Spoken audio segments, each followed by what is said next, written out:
वो छोड़ो था विचारों में जो है लोग समझा रहे थे। हेलो नमस्कार साथियों, मैं हूं सतीश सर और आप देख रहे हैं हमारे अपने YouTube channel KDR education coaching classes पर। तो दोस्तों, जैसा कि आप बोर्ड पर देख रहे हैं, हम आज पढ़ने वाले हैं गुणसूत्र के बारे में। दोस्तों, गुणसूत्र क्या होता है, इसके कार्य क्या होते हैं, ये शरीर के अंदर कहाँ पाया जाता है, आज हम सारी चीज़ों के बारे में चर्चा करते हैं। दोस्तों, गुणसूत्र को सबसे पहले जो नाम दिया था वो दिया था वोल्टेयर ने। दोस्तों, इसकी खोज सबसे पहले जो की थी वो की थी स्ट्रासबर्गर ने। मैं यहाँ पर लिख देता हूँ। अगर इसकी खोज की बात करें तो स्ट्रासबर्गर ने सबसे पहले इसकी खोज की थी। और इसको क्रोमोसोम नाम देने वाले जो वैज्ञानिक हैं, क्रोमोसोम किसने नाम दिया था? क्रोमोसोम दिया था वोल्टेयर ने। दोस्तों, क्रोमोसोम होता क्या है? तो मनुष्य का जो शरीर होता है, हम जानते हैं कि मनुष्य का शरीर कई सारी कोशिकाओं से मिलकर बना होता है, या किसी भी जंतु का शरीर जो है कोशिका से मिलकर बना होता है, चाहे वो पादप हो या जंतु हो। कोशिका से ही उसका शरीर मिलकर बना होता है, यानी कि सबसे छोटी इकाई जो होती है वो कोशिका होती है। तो कोशिका, पिछले वीडियो में मैंने समझाया था कि कोशिका के कार्य क्या क्या होते हैं, किस प्रकार की कोशिका होती है, उसकी संरचना के बारे में पिछले वीडियो में जो है अध्ययन किया था। दोस्तों, जिसने वो वीडियो नहीं देखा हो जाके पहले उसे देखें। तो कोशिका का जो केंद्रक होता है उसके अंदर क्रोमोसोम पाया जाता है। यहाँ पर देख रहे हैं आप चित्र में क्रोमोसोम किस तरह का होता है, इसको हम थोड़ी देर में ही समझते हैं। तो दोस्तों, हमारा जो शरीर है वो कोशिका से मिलकर बना होता है और कोशिका के अंदर क्रोमोसोम पाया जाता है। क्रोमोसोम के प्रकार क्या होते हैं? जैसा यहाँ पे देख रहे हैं आप लोग, दो प्रकार के गुणसूत्र होते हैं, एक क्रोमोसोम होते हैं। एक तो होता है ऑटोसोम्स, दूसरा होता है लिंग गुणसूत्र। दोस्तों, ऑटोसोम्स क्या होता है? ऐसे गुणसूत्र जिनमें वंशानुगति या वंशानुगत एक जीव से दूसरे जीव में जो है अपने लक्षणों को पहुंचाने की क्षमता नहीं होती है, या वो एक नया जीव उत्पन्न नहीं कर सकते, ऐसे गुणसूत्रों को ऑटोसोम्स कहते हैं। और ऐसे गुणसूत्रों की संख्या जीवों में बहुत ज़्यादा होती है। शरीर के हर भाग में जो है ऑटोसोम्स पाया जाता है। लेकिन यहाँ पर दूसरा नाम जो देख रहे हैं आप, लिंग गुणसूत्र यानी कि सेक्स क्रोमोसोम, ये कुछ निश्चित अंग में ही व्यक्ति के अंदर या किसी भी जीव जंतु के अंदर ये पाया जाता है। दोस्तों, क्रोमोसोम की संरचना की यदि बात करें हम लोग, तो यहाँ पर चित्र में देख रहे हैं आप लोग, एक एक करके समझते हैं इनके नाम और इनकी संरचना के बारे में। तो सबसे पहला दिया है यहाँ पर क्रोमोसोम के अंदर मैट्रिक्स। मैट्रिक्स क्या होता है? तो मैट्रिक्स जो होता है क्रोमोसोम के अंदर, यहाँ पर जो छोटे छोटे बिंदु आपको दिखाई दे रहे हैं, जो इसके अंदर द्रव भरा होता है उसे हम मैट्रिक्स बोलते हैं। और दूसरा जो भाग है आपको दिखाई दे रहा है क्रोमोनीमेटा। दोस्तों, जो क्रोमोसोम होता है इसके अंदर जो संरचना होती है DNA की संरचना होती है ये, और ये लगभग धागे नुमा, जैसे एक रस्सी को हम ऐसे घुमा देते हैं, या रस्सी के अंदर ध्यान से देखते हैं तो छोटे छोटे बल उसके अंदर दिखाई देते हैं, तो वो कहलाते हैं क्रोमोनीमेटा। यानी कि आप एक यहाँ पर एक बल दिखाई दे रहा है, ये आपका क्रोमोनीमेटा कहलाएगा।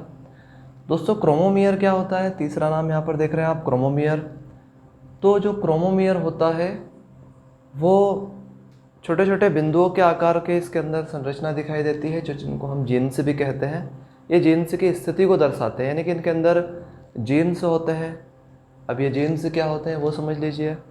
दोस्तों, प्रत्येक गुणसूत्र में एक ऐसी विशेषता होती है कि वो किसी भी जीव को उत्पन्न करने की क्षमता रखता हो, और दूसरी बात, वो अपने साथ एक कुछ लक्षणों को कोडित करके रखता है। जैसे कि मान लीजिए कि इंसान का जो बच्चा होगा, ये जेनेटिक जो होगा, आनुवंशिक, जिसको हम बोल देते हैं, आनुवंशिक गुण रखता है।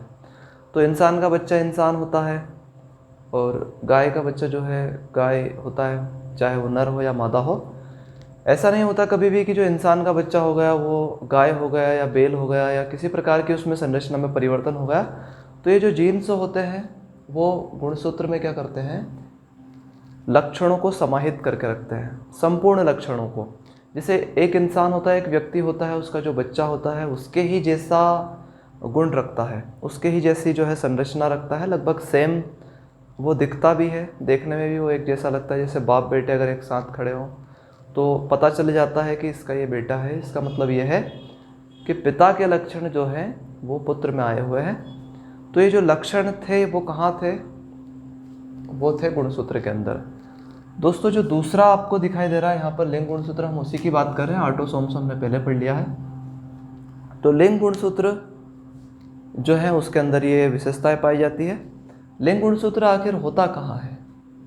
तो दोस्तों मनुष्य में हम बात करें, अगर नर और मादा की बात करते हैं मनुष्य के अंदर, तो नर मादा में जो है ये गुणसूत्र, जैसे मादा की बात करते हैं तो अंडाणु में ये गुणसूत्र पाए जाते हैं, और नर की बात करते हैं तो शुक्राणु, इस तरह की जो संरचना होती है शुक्राणु की,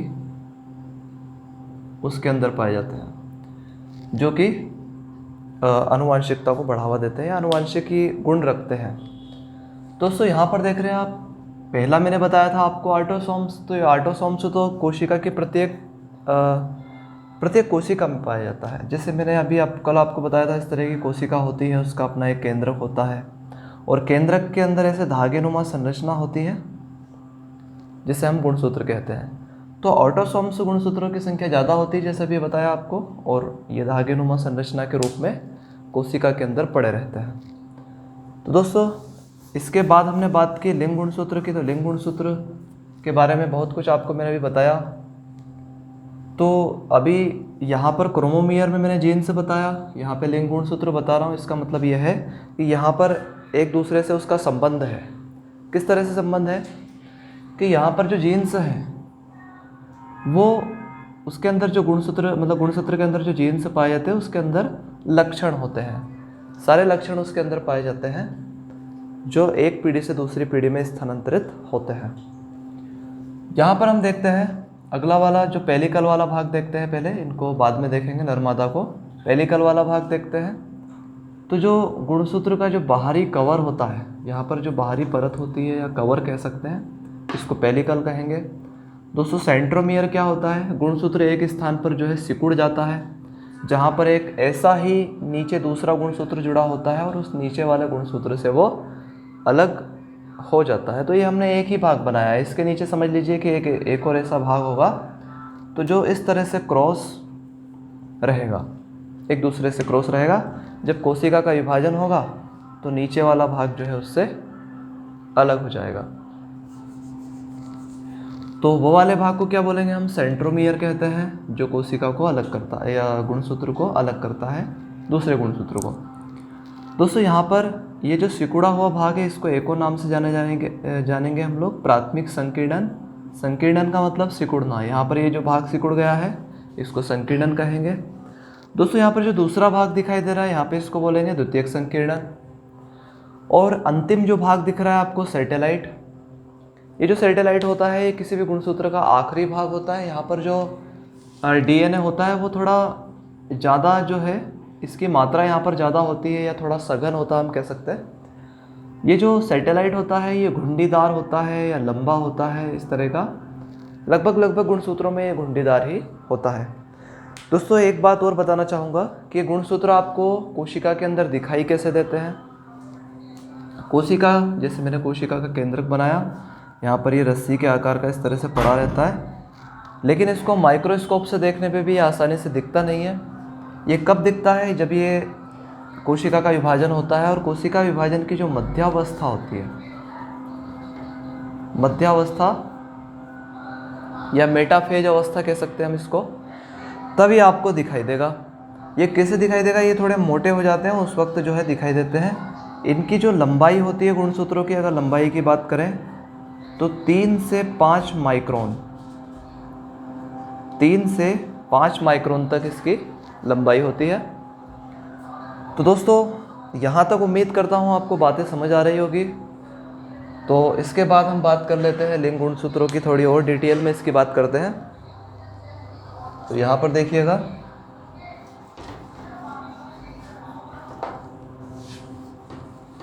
चलिए लिंग गुणसूत्र में हम समझते हैं कि नर और मादा में कितने गुणसूत्र होते हैं या किसी भी जीव में कितने गुणसूत्र पाए जाते हैं। तो दोस्तों इसकी यदि हम बात करें तो गुणसूत्र जो होते हैं, अगर धतूरा में देखें तो 12 गुणसूत्र होते हैं। मैं यहाँ पे लिख रहा हूँ, धतूरा देखा ही होगा आपने, जो भगवान शंकर के ऊपर जो चढ़ता है, तो 12 जोड़ी जो है इसके अंदर गुणसूत्र होते हैं। दोस्तों मूली में बात करें तो मूली में 9 जोड़ी गुणसूत्र होते हैं। और यदि हम मटर में बात करें तो मटर में जो है 7 जोड़ी गुणसूत्र होते हैं। मैं सब जोड़ी में ही बता रहा हूँ, तो इसके आगे डायरेक्ट लिख दे रहा हूँ। चावल में बात करें तो 12, चावल में 12 जोड़ी गुणसूत्र। और यदि हम प्याज की बात करें तो प्याज में जो है 16, प्याज में 16 गुणसूत्र पाए जाते हैं दोस्तों। तो यहाँ तक बातें आपको समझ में आ गई होगी। ये तो बात है वनस्पतियों की, कि वनस्पति में इतना पाया जाता है। अब बात कर लेते हैं जीवों की।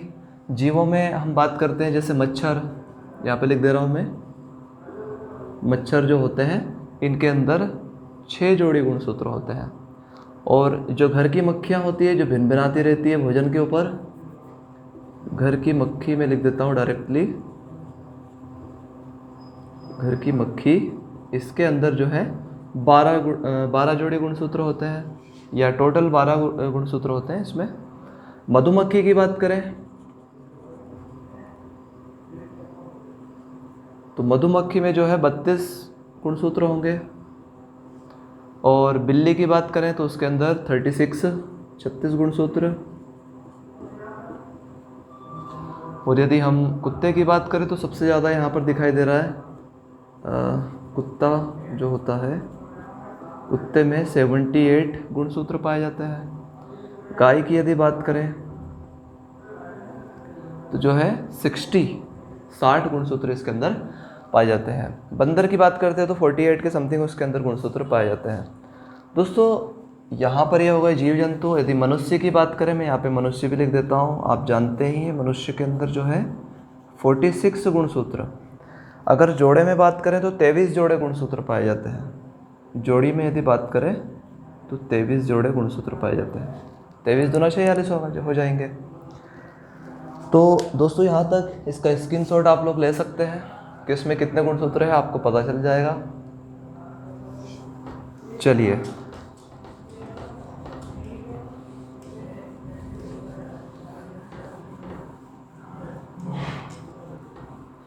दोस्तों, लिंग गुणसूत्र हर प्रकार के जंतु या पादप कोशिका के अंदर पाया जाता है। सभी वनस्पति और प्राणियों में यह पाया जाता है लिंग गुणसूत्र। आप जानते हैं कि इस गुणसूत्र के अंदर डीएनए होता है। जैसे मैंने जब आपको संरचना बताई थी तब बताया था कि इसके अंदर डीएनए होते हैं। डीएनए के ऊपर जीन्स होते हैं जो लक्षणों को अपने पास रखते हैं, किसी भी जीव के लक्षणों को अपने पास रखते हैं। दोस्तों जो लिंग गुणसूत्र है, या गुणसूत्र की ही बात करें, चाहे लिंग हो या ऑटोसोम्स हो, ये बनता कैसे है पहले ये जान लेते हैं। दोस्तों इसकी जो संरचना होती है वो 2 प्रकार के क्षार होते हैं, यानी कि 4 प्रकार के क्षार होते हैं 2-2 जोड़े में। जैसे 2 तो इसके अंदर पाए जाते हैं प्यूरिन, और 2 ही दोस्तों पाए जाते हैं पिरामिडीन। यानी कि 4 प्रकार के तो इसके अंदर क्षार होते हैं। 2 हो गए प्यूरिन, 2 हो गए पिरामिडीन। तो इनको अलग अलग देख लेते हैं। 2 पिरामिडीन कौन कौन से? जैसे पिरामिडीन के अंदर 2 आएंगे तो पिरामिडीन में आपका एडिनिन और ग्वानिन 2 आ जाएंगे। एडिनिन और ग्वानिन ये 2 प्यूरिन में आते हैं। अगर पिरामिडीन की बात करें तो इसके अंदर एक तो आ जाएगा आपका साइटोसिन, और दूसरा आ जाता है इसके अंदर थाइमिन।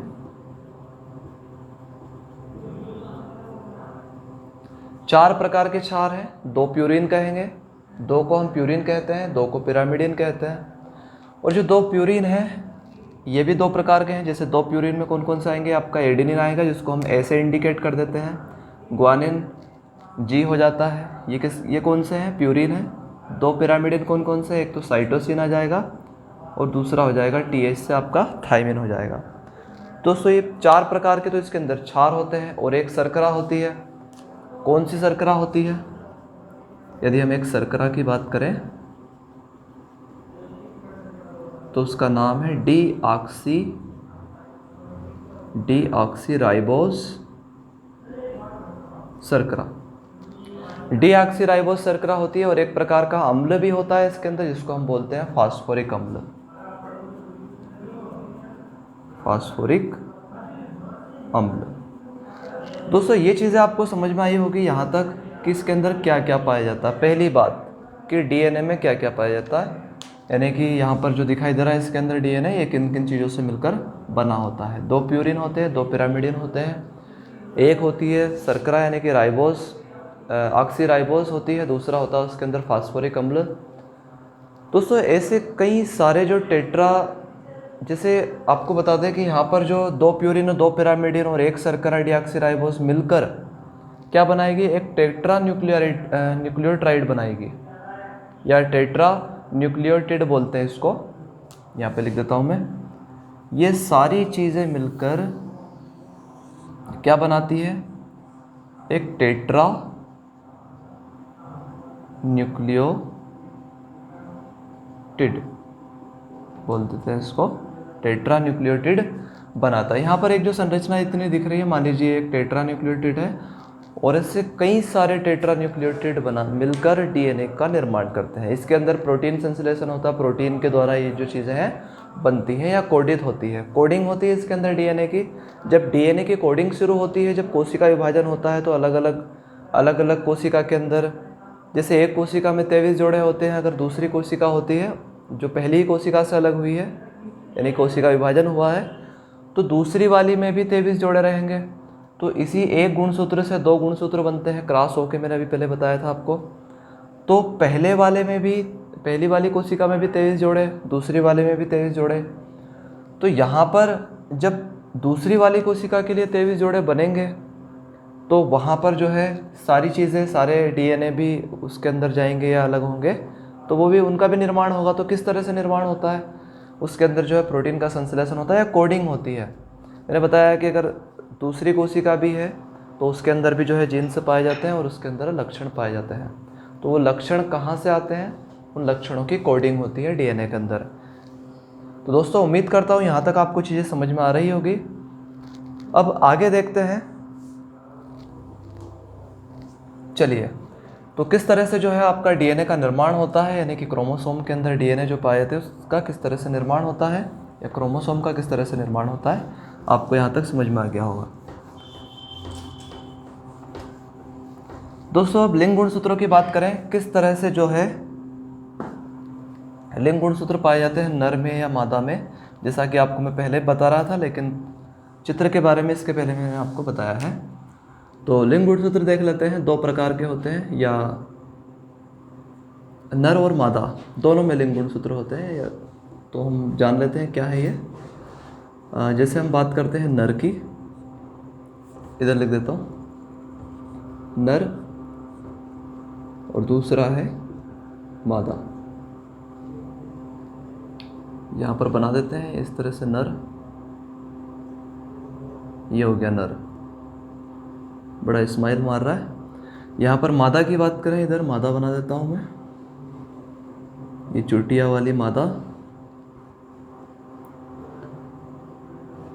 ये हो गई मादा। यहाँ पर ये भी स्माइल मार रही है इसको देख के। तो दोस्तों आप जानते हैं कि नर के अंदर जो है, नर हो या मादा हो, दोनों की कोशिकाओं में 23 जोड़े ही गुणसूत्र पाए जाएंगे। इसके अंदर भी 23 जोड़े होंगे और मादा के अंदर भी 23 जोड़े गुणसूत्र पाए जाएंगे। लेकिन जो 23वां जोड़ा होता है दोनों का ही, या नर का जो 23वां जोड़ा होता है, 22 जोड़े तो यहाँ पर समान हो जाएंगे, 22 जोड़े गुणसूत्र जो होते हैं वो समान होते हैं। लेकिन जो 23वां जोड़ा होता है, 23वां जोड़ा थोड़ा डिफरेंट होता है, अलग होता है सबसे। कैसे अलग होता है? जैसे 22 जोड़े की बात करें तो सारे जोड़े हैं 1 से 100 होते हैं, और जो 23वां जोड़ा है वो होता है XY। अलग गुणसूत्र होता है दोस्तों ये। तो 22 जोड़े समान रहेंगे, 23 जोड़े जो हैं, 23वां जोड़ा जो रहेगा वो डिफरेंट रहेगा। सॉरी गेट लगा दो। तो इसके अंदर 22 जोड़े जो हैं XX, 23 जोड़े, 23वां जोड़ा रहेगा XY। तो नर का और मादा का निर्धारण कैसे होता है, इसके अंदर पता कैसे चलता है कि जो आने वाली जो संतान है वो नर होगी या मादा होगी, तो इसके बारे में समझते हैं। दोस्तों यहाँ पे आप देख रहे हैं कि किस तरह से जो है हम नर और मादा का निर्धारण करेंगे। तो देखिए आप, जैसे मान लेते हैं यहाँ पर जो मादा दिख रही है इसका संयोग इस नर से हुआ। मान लीजिए ये क्या है, हस्बैंड है या इसकी वाइफ है, और इसकी तरफ देख के ये मुस्कुरा रहे हैं। एक दिन इनके बीच क्या हुआ, संयोग हुआ। दोस्तों मान लेते हैं कि इनके संयोग से एक संतान की उत्पत्ति हुई। तो आप जानेंगे कि संतान क्या होगी, अगली जो संतान होगी वो क्या होगी, उसको समझते हैं। तो इनके संयोग से एक संतान की उत्पत्ति हुई, इसे जानना हमें कैसे जानना है। तो यहाँ पर 23 जोड़े मान लेते हैं कि यहाँ पर इसके पास भी जो है X और Y है, 23वां जोड़ा। हम सिर्फ 23वां जोड़े की ही बात करेंगे। तो 23वें जोड़े की यदि हम बात करें तो ये XY इसके पास है, XY इसके पास है। तो जब नर का जो X रहेगा वो यदि मादा के X से जाकर मिल जाता है, नर का X मादा के X से यदि जाकर मिलता है, तो आने वाली इन दोनों की जो संतान रहेगी वो रहेगी XX, और XX जब रहेगी तो वो रहेगी आपकी मादा, यानी कि जो बच्चा होगा वो लड़की होगी। दोनों ही बड़े खुश होंगे इस केस में, क्योंकि फर्स्ट केस रहेगा। तो अगला देखते हैं, अगर Y की हम बात करें, अगर नर का Y जाकर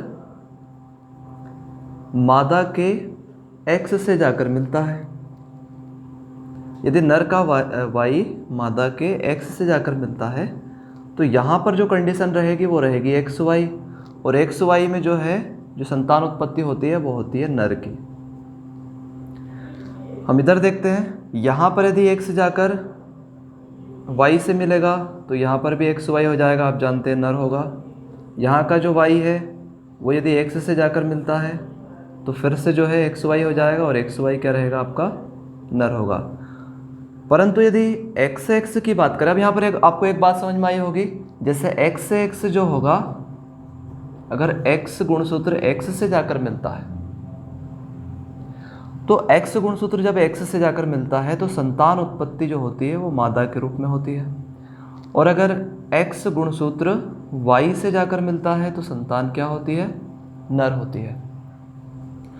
तो दोस्तों यहाँ पर आपको इतनी बात समझ में आ गई होगी, लेकिन किस तरह से ये अपने गुणसूत्रों को आपस में मिलाते हैं वो देख लेते हैं। तो नर के पास जो गुणसूत्र होता है वो होता है आपका, आपने कहीं पर पढ़ा होगा, तो इसके अंदर होता है इस तरह की संरचना वाला जो भाग होता है, ये क्या कहलाता है आपका, यहाँ पर। और यानी कि मादा के पास जो भाग होता है वो अंडाणु होता है, और नर के पास इसको बोलते हैं शुक्राणु। दोस्तों शुक्राणु के अंदर लिंग गुणसूत्र पाया जाता है। तो शुक्राणु यहाँ पर देख रहे होंगे आप, शुक्राणु इस तरह की संरचना होती है जो अंडाणु से जाकर यहाँ पर चिपक जाता है और उसके अंदर अपने गुणसूत्रों को छोड़ देता है। तो यहाँ पर अंडाणु के अंदर जो कोशिका होती है, जो केंद्रक होता है, उसके अंदर भी गुणसूत्र पाया जाता है। तो यहाँ से आपको जो है नर से शुक्राणु मिल जाता है, मादा से अंडाणु मिल जाता है। जब दोनों का संयोग होता है तो जायगोट का निर्माण होता है, और जायगोट में दोनों गुणसूत्र आपस में मिल जाते हैं और एक संतान की उत्पत्ति करते हैं। दोस्तों उम्मीद करता हूँ कि यहाँ तक आपको चीज़ें समझ में आ गई होगी कि किस तरह से जो है संतान उत्पत्ति में नर होगी या मादा होगी, इस तरह से आपको पता चल जाएगा। तो दोस्तों उम्मीद करता हूँ आपको ये सेशन अच्छे से समझ में आया होगा।